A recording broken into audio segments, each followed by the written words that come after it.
Charghat renaissance সংস্কৃতি চক্র উদ্যোগে 14তম বর্ষ ম্যারাথন দৌড় ও বইমেলা উৎসব।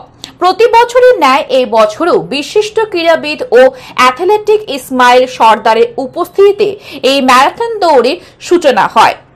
কপিলেশ্বরপুর উচ্চ বিদ্যালয় থেকে চারঘাট মিলন মন্দির বিদ্যাপীঠ ময়দান পর্যন্ত এই ম্যারাথন দৌড়ের ফিতে কেটে ও বাঁশি দিয়ে উদ্বোধন করেন বিশিষ্ট ক্রীড়াবিদ ইসমাইল সর্দার ও রেনেসাঁ সাংস্কৃতিক চক্র সদস্যরা।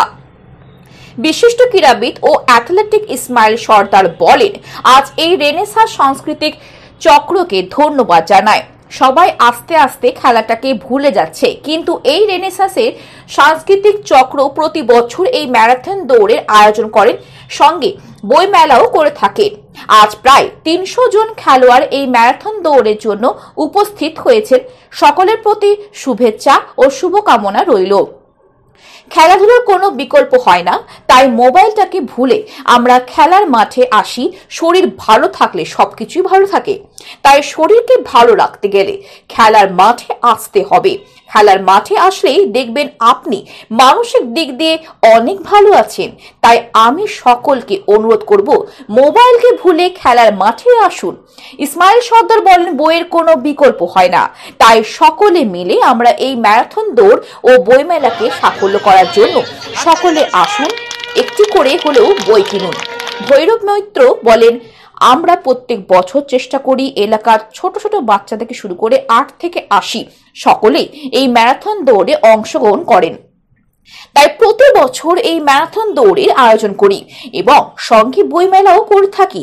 সকলের কাছে অনুরোধ, বই জীবনে অমূল্য সম্পদ, বইয়ের কোনো বিকল্প হয় না।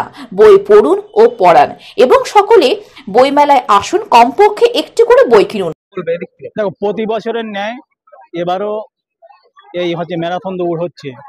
সেটা হচ্ছে কিন্তু রেনেসাঁ সাংস্কৃতিক চক্রের উদ্যোগে।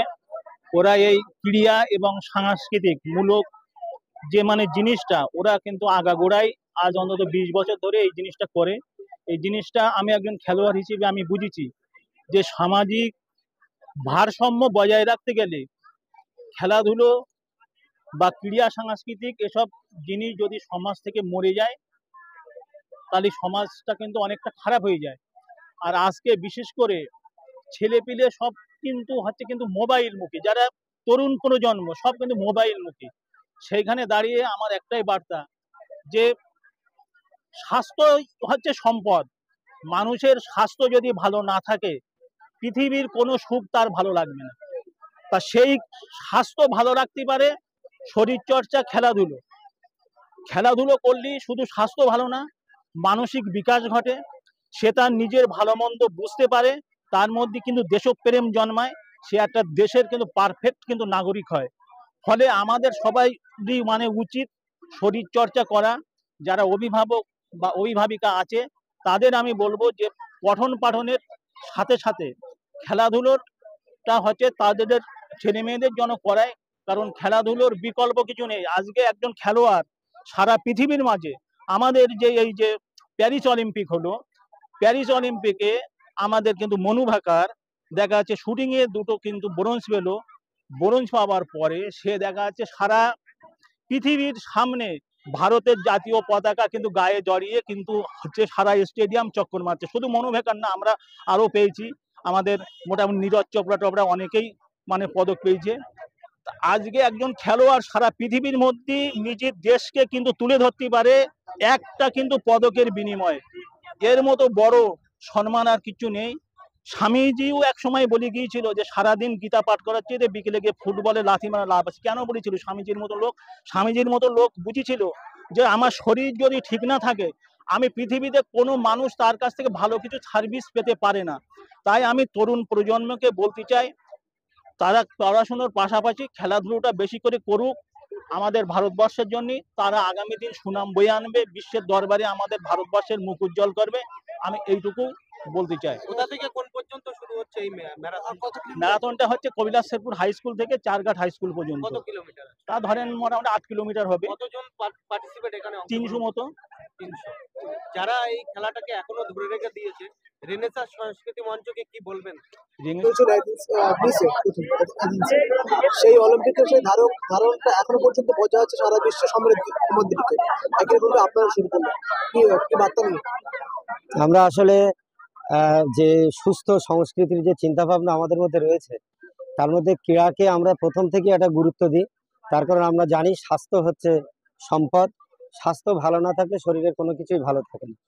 সেই কারণে আমরা প্রতি বছর বিভিন্ন রকম যে সৃজনশীল দক্ষতা থাকে, যেমন বিভিন্ন যে বসে আঁকো থেকে শুরু করে যেসব কালচারাল প্রোগ্রাম রয়েছে, তার সাথে সাথে আমরা ক্রীড়াটাকেও বিশেষভাবে গুরুত্ব দিই।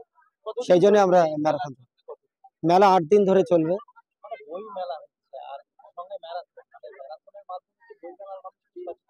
হ্যাঁ, আমরা অ্যাকচুয়ালি আমাদের যেটা চিন্তা ভাবনা, যে এটা আমরা নাম দিয়েছি সম্প্রীতির জন্য সংহতি দৌড়। আমাদের যে ধর্মীয় যে হানাহানি, সেইটাকে দূরে থেকে আমরা কাঁধে কাঁধ মিলিয়ে একসাথে লড়াই করার জন্য, এই সংহতির জন্য এই দৌড়টা করে থাকি প্রত্যেকবার। বেশিরভাগ পড়ুয়াদের মধ্যে কি এই বার্তা থেকে যে বইকে সঙ্গে করে নিয়ে চলতে হবে, এগোতে হবে, সেই কোনো বার্তা বই পড়া? হ্যাঁ, সে তো অবশ্যই, বইয়ের তো কোনো বিকল্প হয় না। বই হচ্ছে জীবনের অমূল্য সম্পদ। সেই কারণে আমরা সেই বিষয়টাকে বিশেষভাবে গুরুত্ব দিই এই মেলাতে। আপনার নাম? ভৈরব মিত্র। মেলা কমিটি? আমি মেলা কমিটির কিছু না, আমি অ্যাকচুয়ালি এই ক্লাবের প্রেসিডেন্ট। ধরে অংশগ্রহণ করেছে, তাদের উদ্দেশ্যে কি বার্তা থাকবে প্রধান হিসেবে? দেখুন, আমাদের স্বরূপনগর ব্লকের প্রাণকেন্দ্র হলো চারঘাট। এবার চারঘাটের যে রেনেসাঁ সাংস্কৃতিক চক্রের ব্যবস্থাপনায় যে বইমেলায় 14 বছরে পদার্পণ করলো, এবং আজকে কপিলেশ্বরপুর হাই স্কুল থেকে চারঘাট হাই স্কুল পর্যন্ত যে সংহতি দৌড়ের মাধ্যমে বাচ্চারা তাদের যে মোবাইলের মধ্যে থেকে যে একটা বোর হয়ে যায়, সেখান থেকে বেরিয়ে আসে, বার করার জন্যই আজকে এই সংহতি দৌড়ের এই উদযাপন করছে। আমার নাম টুম্পা সর্দার, আমি চারঘাট জিপির প্রধান।